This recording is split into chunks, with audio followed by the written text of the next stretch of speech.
वास्तव में जब शरीर रूपी वस्त्र को त्यागने का वक्त आता है तो लोग दुखी हो जाते हैं। वस्त्र से लगाव पैदा हो जाने के कारण कोई भी उस वस्त्र को खोना नहीं चाहता,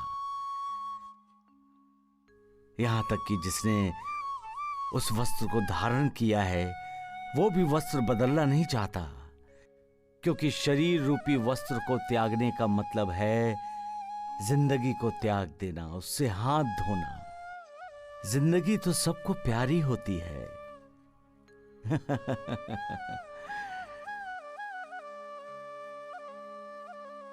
मौत के उच्चारण से ही इंसान दूर भागता है। सिर्फ ज्ञानी तपस्वी ही जब शरीर रूपी वस्त्र को त्याग करने का समय आता है तो उस समय उसका स्वागत करते हैं, क्योंकि वो जानते हैं कि शरीर रूपी वस्त्र को बदलने का अर्थ है मोक्ष मुक्ति की तरफ जाने वाले रास्ते के कई दरवाजे में से एक दरवाजे का खुल जाना। बाकी सारे अज्ञानी आसक्ति के बंधन में अटके पड़े रहते हैं, कोई रिश्तेदारी के बंधन में, तो कोई प्यार ममता के बंधन में, कोई जमीन जायदाद के बंधन में, तो कोई हीरे जवाहरात सोने चांदी के बंधन में। सारे के सारे ज्ञानी मोह माया में अटके पड़े रहते हैं। मुक्ति का दरवाजा सामने हो फिर भी उसे खोलने के लिए दस्तक नहीं देते।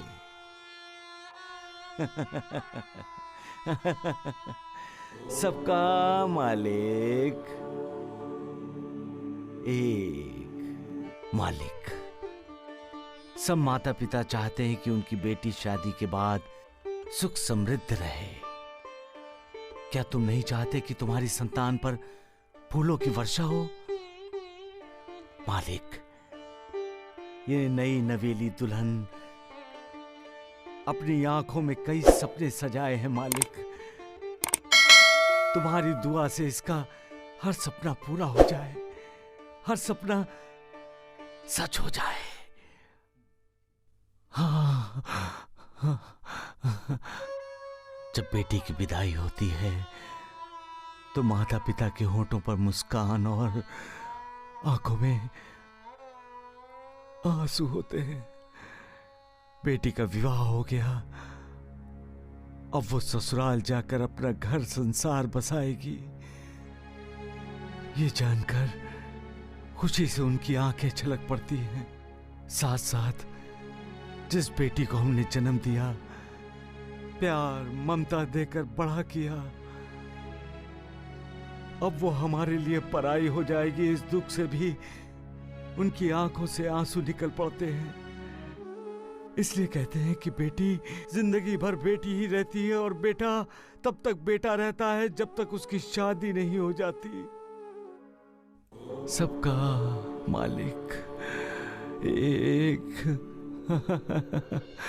गुरुदेव, लड़की का पिता बनना जितनी खुशी की बात है, उससे अधिक दिल में भावनाओं के प्रलय को बुलावा भेजने की बात है। और ये प्रलय मैंने आज देखा है गुरुदेव। जब हम पौधा लगाते हैं गुरुदेव, तब पहले बीज बोते हैं, उसमें पानी देते हैं, फिर पौधा उगता है और हम खुश होते हैं। हर पल हर समय उस पौधे पर हमारा ध्यान रहता है, हम खाद देते हैं और एक दिन वो पौधा पेड़ बन जाता है। उस पर फूल उगते हैं, फल लगते हैं और उसे देखकर हमारा मन हर्षित होता है। हम उस पौधे को, उस पेड़ को पराया नहीं, अपना मानते हैं, अपने बच्चों की तरह उसे प्यार देते हैं। बेटी तो पिता की जान होती है, अपने पिता की आत्मा होती है बेटी। जब वो पैदा होती है तब से उसका पिता शायद मन ही मन यही सोचता होगा कि मेरी बेटी को ऐसा पति मिले जो उसे हमेशा सुखी रखे। हम भी अपनी बेटी से लाड़ प्यार करते हैं गुरुदेव, उसके साथ छोटे बनकर खेलते हैं, उसके साथ हंसते हैं, और जब कोई उसकी इच्छा हम पूरी नहीं कर सकते तब उसे रोते हुए देखकर हमारा दिल रो पड़ता है गुरुदेव। हम अपनी बेटी पर अच्छे संस्कार करते हैं, उसे अच्छी शिक्षा देने की कोशिश करते हैं। हमारी आंखों के सामने जब वो बड़ी होती है तब हम उसका विवाह कर देते हैं। वो हमारी बेटी विवाह होते ही किसी दूसरे की हो जाती है। क्या बेटी ससुराल में खुश होगी, सुखी होगी? क्या उसे वहां प्यार, सम्मान, इज्जत मिलती होगी?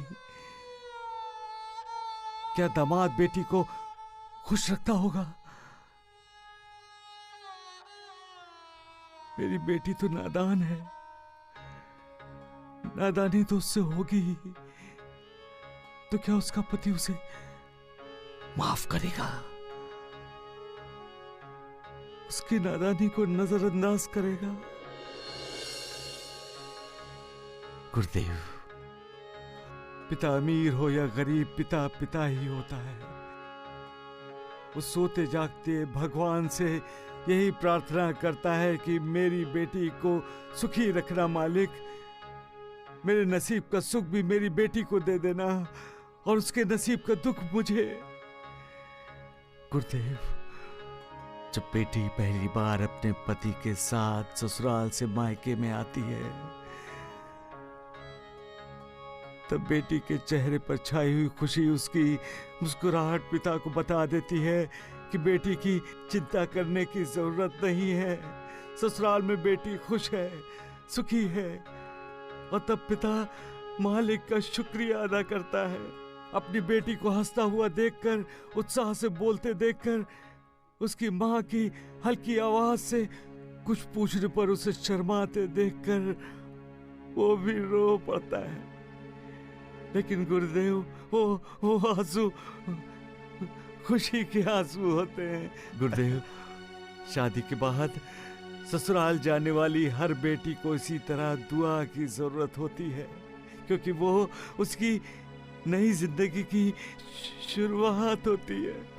इंसान बुरा नहीं होता, लेकिन जब वो स्वार्थ से प्रेरित होता है तब बुरा हो जाता है। अपनी महत्वाकांक्षा को पूरी करने की कोशिश में वो बुरा काम कर जाता है। कभी कभी गलत विचारों के अधीन होकर वो ऐसे काम कर जाता है गुरुदेव जो उसे ठीक लगता है, लेकिन दूसरों के लिए वो ठीक नहीं होता। सारी नारी जाति का अपमान है। अपनी बहू के बारे में कोई भी फैसला लेने से पहले ससुराल वालों को उसका परिणाम क्या होगा ये जरूर सोचना चाहिए, क्योंकि बहू का भविष्य दांव पर लग जाता है। ससुराल से वापस भेजी हुई लड़की पर समाज उंगलियां उठाता है गुरुदेव, अफवाहें फैलाता है। सच कोई नहीं जानता, लेकिन सच जानने के जोश में गलत शलत कुछ भी बोलता रहता है गुरुदेव। जैसे कल स्त्री के अधिकार सुरक्षित नहीं थे, आज भी नहीं है और आने वाले कल में भी। वो तो आने वाला कल ही बताएगा। बादल हट गए, आकाश साफ हो गया। अब किसी के मन में कोई कड़वाहट नहीं रही। बेटी को माँ बाप मिल गए और माँ बाप को बेटी मिल गई और छोटी बहन को उसकी दीदी। जैसे दीप का प्रकाश फैलते ही अंधेरा हट जाता है, वैसे ही प्यार ममता का साक्षात्कार होते ही दिल में कुंडली मारकर बैठी हुई गलतफहमियां भाग जाती हैं।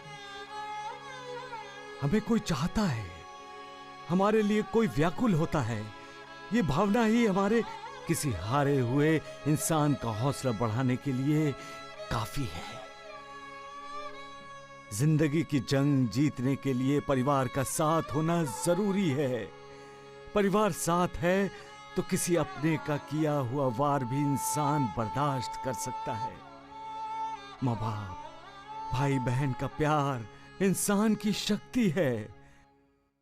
आत्महत्या, खुदकुशी जिंदगी की उलझन सुलझाने का उपाय नहीं है। मालिक ने हमें इंसान के रूप में भेजा है, अच्छे कर्म करने के लिए, आत्महत्या करने के लिए नहीं। इंसान का जन्म उसी को मिलता है जो भाग्यशाली होता है, जिस पर मालिक की कृपा होती है, क्योंकि इंसान ही है जो अपने उद्धार की तरफ बढ़ सकता है, बाकी कोई नहीं। हम आत्महत्या करेंगे तो मालिक ने जो हमें उद्धार का एक मौका दिया है उसे गंवा बैठेंगे। इसलिए इंसान को आत्महत्या के बारे में कभी सोचना ही नहीं चाहिए। सबका मालिक एक।